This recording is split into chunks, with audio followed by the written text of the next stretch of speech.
It was only a gambler's marker, a promise to pay worth $1,000.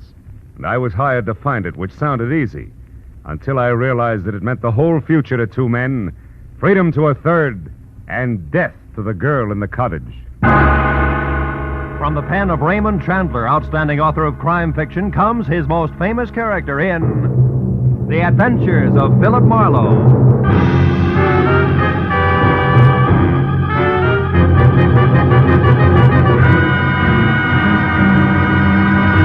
Now, with Gerald Moore, starred as Philip Marlowe, we bring you tonight's exciting story, The Promise to Pay.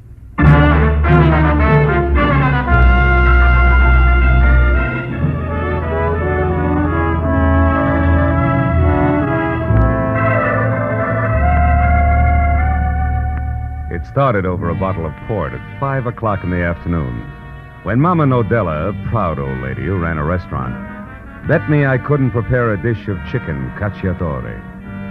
I never pass up a bet. So at 5:30, I picked up a can of chicken, and at 6 had gone to work on it. At 7:15, everything was ready for the pan, and my enthusiasm was at a high ebb until the telephone rang. And what I thought was a check call from Mama Nodella turned out instead to be Garfield Randall. He was a used-to-be client who at 32 was currently setting the L.A. business world on its ear. Say, Harlow, did you see the article about me in this morning's paper? Young Randall, probably next head of Continental Land and Trust? Yes, that's it. Chairman of the board, isn't it, Gar? Yes. Job I've been after for 2 years. So? Well, it's a job that'll go to somebody else at noon tomorrow, Phil. Unless you can get me out of a nasty mess I'm in. What's her name? Terry... How did you know it was a woman, It's Phil? a trade secret. What do you want me to do? Well, come over here to my place, 91 Laurel Canyon, immediately. I'll explain then. You can make it, can't you, Phil? I mean, now, right away? Yeah, I guess so. Right away, Gar. But it hurts. Arrivederci, cacciatore.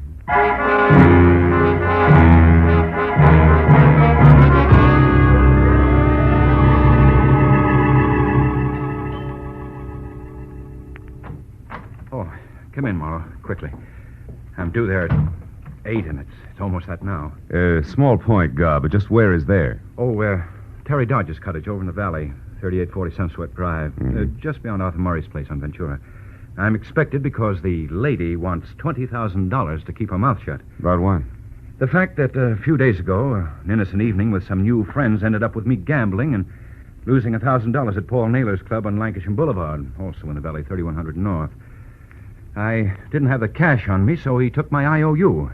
Your marker would interest who in particular? Only the entire board of directors of Continental Land and Trust. They feel their executive should be above that sort of thing, even once in a while. Mm-hmm. And this Terry Dodge, can she prove that you lost $1,000 gambling? Well, according to this message here, yes. Came a few minutes before I called you, together with my picture, which she returned, frame and all. Here. No. God, dear, I gave Naylor the $1,000 and pick up your note as requested. But now I'm confused. Do I give it back to you or submit it to your board of directors tomorrow? Oh, by the way, the chinchilla we saw last week is on sale. I hear only $20,000 if bought right away. Probably cost more tomorrow. See what I mean? Yeah. Drop around and see me at 8 tonight, will you? I'd like your advice on the matter. Much love, Terry. P.S. Don't worry about the safety of the note, darling. I have the perfect hiding place for it. Tender, huh? Tell me, Gar, how close were you and this vampire? Oh, we went together for about a year, but it was getting cold. Because you've been on the way up? Because she's been on the way down, Marlowe. Why'd you give her the money to deliver in the first place? Well, you see, Phil, I couldn't afford to go near a gambler like Paul Naylor once I'd been nominated for the chairmanship. Mm-hmm. Of course, I didn't suspect for a minute that Terry would do anything like this. So when I didn't hear from Terry by 6, I called Naylor. He told me that she had already delivered the money, but he also told me that she'd burned the note in front of him at his suggestion. Which might mean that Terry Dodge is just bluffing, you know. Yes, or that Paul Naylor is just lying. Your job, Phil, is to find out the truth as soon as possible. And if I do and the note does exist, what then, Gar? Then I pay. I have to. It's my whole future. Yeah. Call you in an hour, Gar, from the valley.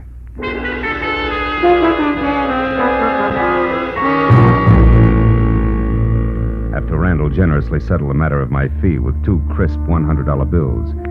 I got into my car and wound through Laurel Canyon into the San Fernando Valley and Sunswept Drive, where I parked away from number 3840, which was the kind of all-alone green and white ivy-choked cottage that life insurance ads wonder if you'll own when you're 65 and out of work. With one exception. The place was lit up like opening night at a Hollywood delicatessen. And when I got close to the front door, which was half open and splashing bright yellow over the mat-marked welcome, I heard a radio from someplace deep inside, playing slow, sad swing. When I knocked twice and got only more Dixieland for an answer, I walked in, calling Terry Dodge's name out loud as I moved through the empty living room. I couldn't tell why, but even as I said the name, I had the uncomfortable feeling that I was wasting my breath. And a minute later, when I entered the bedroom, I was sure of it. Because there, every drawer, closet, and cubbyhole had been turned inside out. And in the middle of all that, and face up on the carpet, was the still form of a beautiful blonde woman in a black silk hostess gown. The monogram in white over her breast pocket said she was Terry Dodge. The ugly circle of dark red on the side of her head said she was dead. Next to her body, I found the pieces of 2 airline tickets for Mexico City. Beyond that, the brass candelabra that had killed her. I dropped the tickets into my pocket and then went back to the living room and a telephone called my client. But when I reached for it, it went off. Hello? Hello, who is this? Friend of the family. Why? Oh, I'm curious by nature, friend of the family. Now, is Terry there? Yeah. She can't come to the phone right now. Any message? Yeah, there is. Tell her Rip Stranigan wants to talk to, if you don't mind. I don't. Oh, Terry. It's Rip Stranigan. What? Okay. Sorry, Stranigan. She'll have to call you back in a minute and... And what? And excuse me, but an unexpected visitor just dropped in. A beautiful one at that. With a gun. Which she knows how to use very well. The lady was tall with dark eyes and darker hair. It framed her face the color of warm honey, and she was wearing something white and plunging, which, from the waist up, had all the material in it of the average necktie. Who are you? Rip Stranigan. Mean anything? Only that you're a liar. I've seen Stranigan, and in the first place, Terry's boyfriend's an ex-football player about twice your size. Oh? Also, he's from Texas, and you couldn't be. No. And just between us, you're much better looking. So once more, who are you? Little boy Blue, who are you? Me? Well, I'm Annabelle, Terry's sister. Always come home with a .38 in your hand? Well, I only used this gun, Mr. Blue, because I thought you were a prowler. Now, with the radio off so you can concentrate, how about the truth? All right. I'm a private detective named Philip Marlowe. Came here to talk to Terry Dodge. When I found the door open and nobody home, I decided to wait. Now, I can't wait any longer because I'm late for an appointment. So if you'll tell Terry I called, I'll appreciate it. Good night, Annabelle. Wait a minute before you go, one thing. What's that? You were wrong about being little boy Blue. Oh? You're prettier. Good night. My ego sent the lady went for me. But my professional cynicism labeled her local Matahari and suggested that I keep both feet on the ground. So when I was out of her sight at the front door, I tried the oldest trick in the book, which was opening it and then slamming it hard from the inside, which worked. Because when I quietly moved back to where we'd been standing, she was already in the bedroom. And I was glad to hear, surprised at what she'd found there. When she ran back into the living room, her face now the color of wet ashes, grabbed for the telephone and dialed a number that was more than the 3 digits that would bring the police. Hello? I was close enough to hear what she This said. is Maxine. She's dead. Yes, in her bedroom, and the place has been turned upside down. So somebody else is after that note, too. No, only a private detective named Marlowe. Well, he didn't act like it, said he was waiting for her. I'll tell you all about it later when I see... What? Keep looking. Listen, maybe you didn't understand me. Terry Dodge is dead. She's been murdered. Well, Maxine Rossi doesn't want to be standing around with jam on her face when the police arrive. It's hard on the reputation. Well, all right, one more look around, but believe me, it'll be a fast one. Goodbye. When she hung up and inched back toward the bedroom like it was a snake pit, I headed for the door and kept going until I was outside and over to where I'd left my car parked in the shadow of a huddle of dwarf palms. But then as I was about to get in, what I thought was just another tree reached out with both hands, grabbed me by the lapels, and slammed me hard against the side of my own car. before I could get back onto my feet. What had to be the ex-gridiron great from Texas had both my gun and my wallet out and was smiling with more teeth than I'd ever seen before. Well, the friend of the family is a private detective, I see. Yeah, and the athlete's a scholar. He reads. Shut up, Marlowe. Smart aleck talk won't get you out of this. Now, what were you doing in my girl's apartment? Looking for a blackmailer named Terry Dodge. And before you get all worked up, Muscles, make up your mind. You want the truth or hot air out of me? You got a lot of nerve, fella. Doesn't answer the question. All right. I'll take the truth. But if it's anything but that, I'll break you in two. Now start talking. Why'd you call Terry a blackmailer? Because until tonight she was up to a mascara and a deal that called for a man named Garfield Randall to pay her $20,000 to keep his future intact. I don't believe you. I never heard her speak that name. Proves the point, Stranigan. They've been going together off and on for a year now. What? Why, just last night Terry told me that she didn't even want to see any other man. And as of last night, that might have been the truth. Because a few hours ago, this Randall got his framed picture back from her with interest. The demand for the $20,000? The same. Stranigan, what would you say if I told you Terry Dodge has been murdered?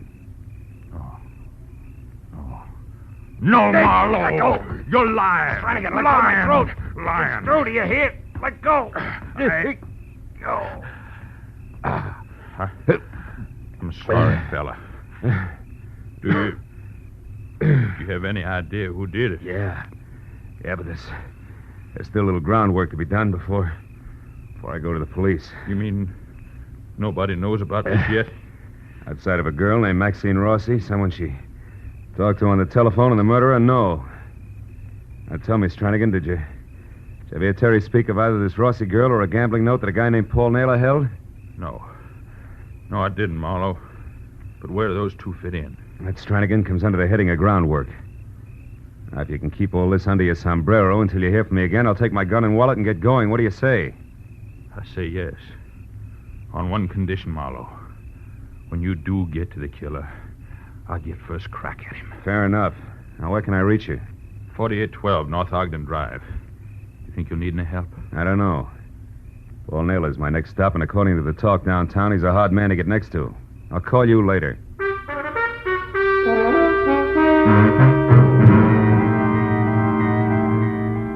The club Paul Naylor ran out on North Lancashire didn't have a name, but the numbers 3100 were taped with luminous Scotch light. Easy to find. However, unless you knew the man behind the peephole, you were nowhere. So 20 minutes later, when I was out of my car and walking toward the steel-plated back door, I decided that getting in to see the head man of the house had to be approached like that was the last thing in the world I wanted to do. I stayed in the shadows of the building, moved a slow step at a time, until I saw a little oily man in a pink shirt, white knit tie, and fuzzy black fedora nearby notice me. Then I moved faster until I was at the steel door, and so was he, with a .45 in his hand. Lost something, mister? No. I was, what's the gun for? Trespassers. These are private grounds. Oh, I'm sorry. I didn't know that. I'll leave right away. I thought this Never was mind what you thought. Now get over there, stand very still while I make a phone call the inside. Phone call? What for, cops? No, stupid. The gentleman who lives here, Mr. Paul Naylor. I think he'd like to talk to you while you can still talk.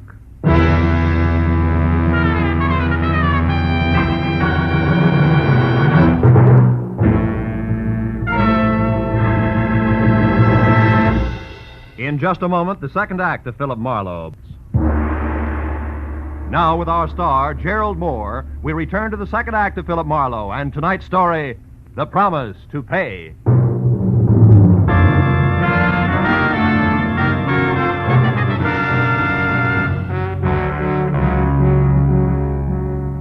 The oily little man in the pink silk shirt spoke briefly into the phone, then breathed garlic in my face while his free hand darted neatly inside my jacket.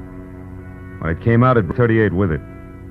Then he jerked me around, unlocked the heavy back door, shoved me through, and marched me on the business end of his .45 down a strip of blue carpet ankle deep to another door of glossy blonde mahogany. He slammed me face first up against it, and then signaled for an audience. The door swung open. He prodded me. And I stumbled into an office of jungle green drapes and pale beige furniture upholstered in leopard skin. The face that peered at me over 8 feet of desktop smiled from the ears down. From the ears up, I'd never known what smiling meant. We have a front door for our friends. I know. That's why I went to the back. I figured I'd pick up an escort there and bypass all that muscular red tape you keep out in front. Maybe that's smart figuring, maybe not. Depends. What do you want? Call you a liar, Naylor. Oh! Mind your manners, stupid. You're way out of line. You're building up quite an account, Oily. You take some long chances, mister. What's your name? Marlowe. I still want to know why you lied to a friend of mine about burning his marker. Marlowe, huh? Wait outside, Quincy. I'll call you. Okay, Mr. Naylor. All right, Marlowe. So you're Randall's boy, right? I've talked to him. When Randall called you, you told him that his girl, Terry Dodge, had delivered the money okay, but that you saw her burn his marker. That's what I thought I saw at the time. What'd you really see? She put the marker in her purse and started out of here, but I called her back and told her to burn it. Why? Because I don't like my name floating around, Marlowe, especially now with things tightened up like they are.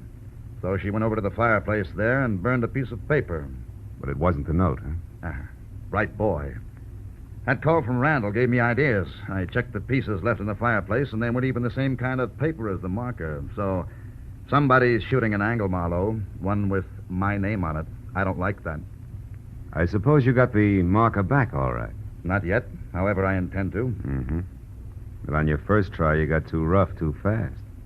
And killed Terry before she'd talk. Is that it? You know, if I were you, I'd bite my tongue off before I'd say a thing like that. Even joking. Who's joking? Girl's been murdered your way. Smart people die every day.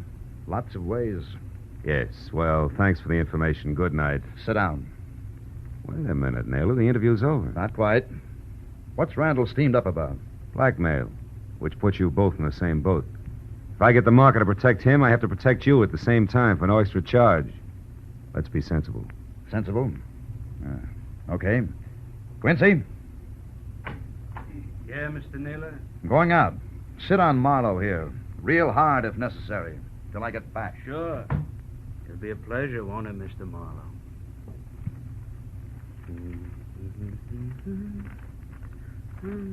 Oily straightened his tie and sat down opposite me, humming to himself.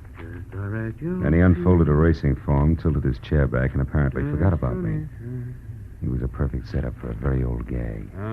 Because the two back legs of his chair were perched on the far edge of a green hook rug that I could reach easily. His eyes okayed my request to light a smoke, and then drop my matches. When I bent down to get them, I grabbed the rug instead and yanked hard. Couldn't resist, could you, sucker? I'm faster than I look.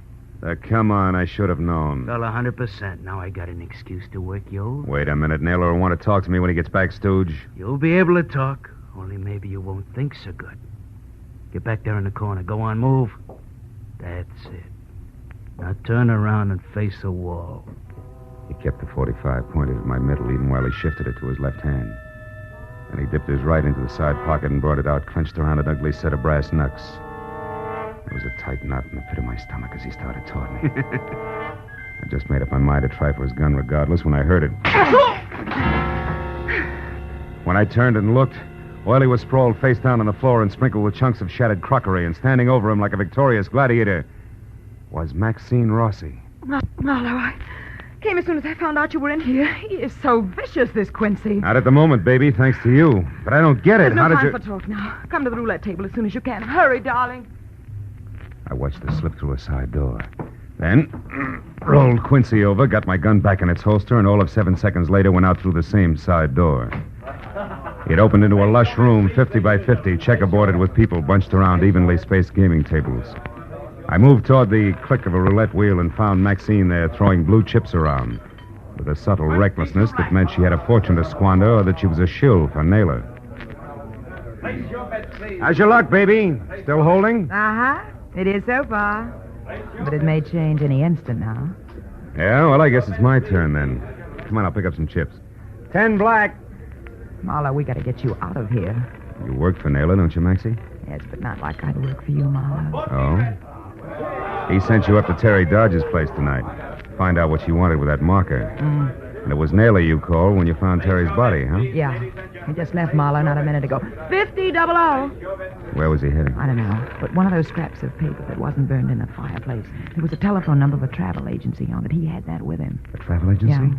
That might be the one shot I need. Listen, Maxie, Uh-oh. The boys have got me pegged. They're moving in. I was afraid of this. Wait till the lights go out, darling, and then run for The it. lights. Baby, I love you. What about you, Maxie? Don't worry, my father was a longshoreman in San Francisco. I'll know how to get away. She walked slowly as far as the back corridor, then started to run, and as the two gorillas angled toward the room toward me, I pretended to study the odds on the crap table while I edged for the door. They were almost up to me when the room went suddenly black. And a girl, Maxie. I ducked low and belted for the front entrance, all stops open. And a few seconds later, I was outside. I put 50 yards between me and the front porch before I so much as slowed down. When I did, I saw something else. Paul Naylor himself across the street just getting into his car. I pulled my gun out and ran for him. Hey, Naylor! Marlowe, how did you get... Say, what's going on? I want that phone number you got in your pocket. Phone number? I don't know what you're talking about. That's too bad because I don't have time to explain.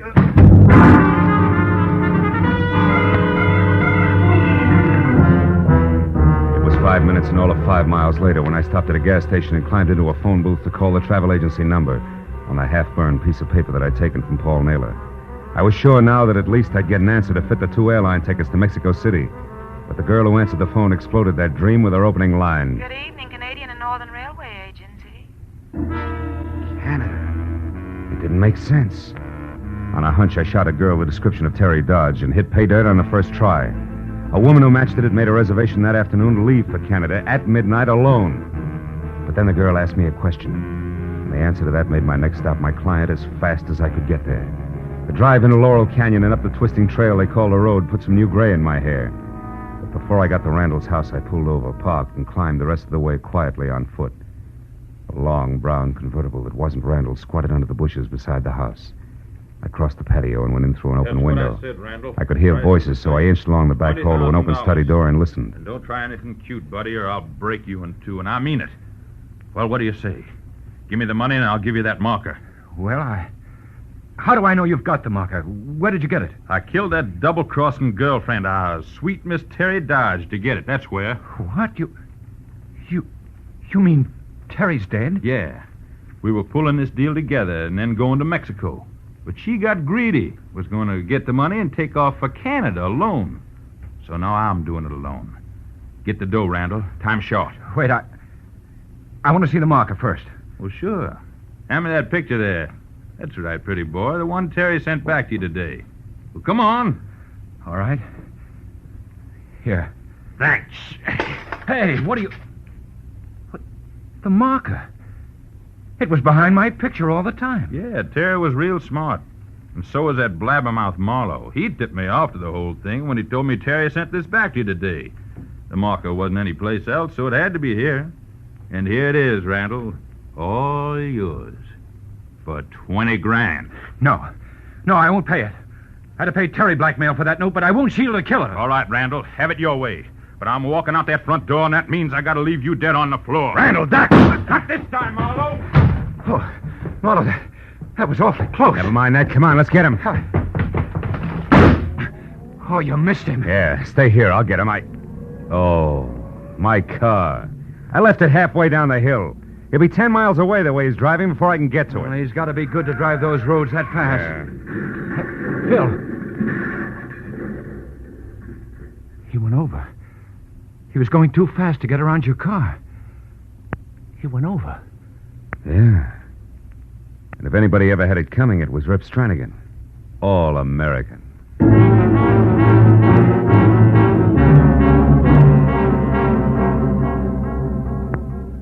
By the time we got down to the crash, the canyon was swarming with people. An ambulance and 2 prowl cars whined in, and 30 minutes later, the mess was all cleaned up. The police verdict was speed on a dangerous road, and the doctor's forecast was DOA. So Randall and I went back to his place and spent another 30 minutes over some much-needed brandy while I told him everything that had happened. Great Scott. And it seemed like such a simple thing, Phil. Mhm. Pay a gambling debt and get the marker. Yeah. Hard to realize all this happened just because of that. Well, that plus the fact that you let a pair of nasty characters get you in a spot. Yeah. It's also hard to believe that they're both dead now and it's all over. Mm. And you did a wonderful job, Phil. I had some wonderful help from Miss Maxine Rossi. There's a kid with lots on the ball, believe me. Say, do you think she got away from Naylor all right? With her talent, you can count on it.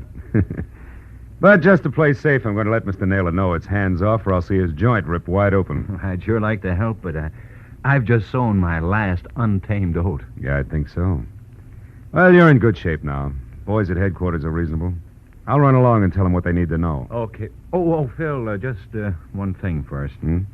When you called the agency, the Canadian Railway, you said the girl there asked you a question, and that's why you came up here so fast. What did she say? Oh. She wanted to know if I was the tall gentleman from Texas with the nice teeth who had inquired earlier about the ladies' reservations. Uh-huh. And he got all upset, which, of course, could only mean Rip Stranigan. And that explained the tickets from Mexico, the murder, the ransacked house, and all the rest of it. Oh, I see. You know, the more I think about it, Gar, the luckier you get. Good night. Happy board meeting.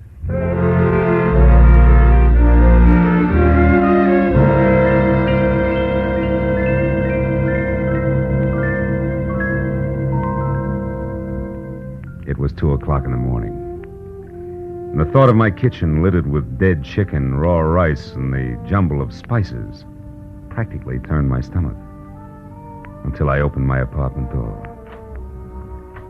And then, one step at a time, I got it. The delicious odor of chicken, gacciatore, cooked to perfection. The sight of a gleaming table set in candlelight. The sound of a cork being pulled from a bottle of wine. And all done in a fine Italian hand. The hand of a longshoreman's daughter from San Francisco. And then a startling idea hit me. You know, if Maxine Rossi could only... But she can. You know this is dangerous? Oh, brother.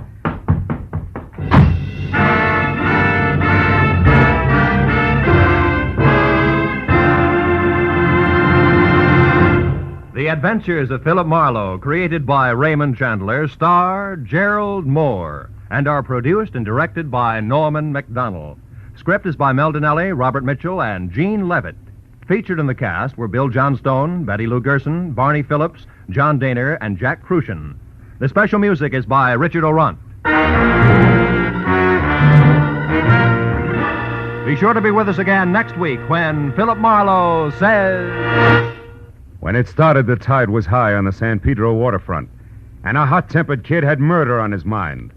But there was a knife at my throat, a beating under the piers, and a corpse on the beach before the tide went out again. And the kid was finally stopped.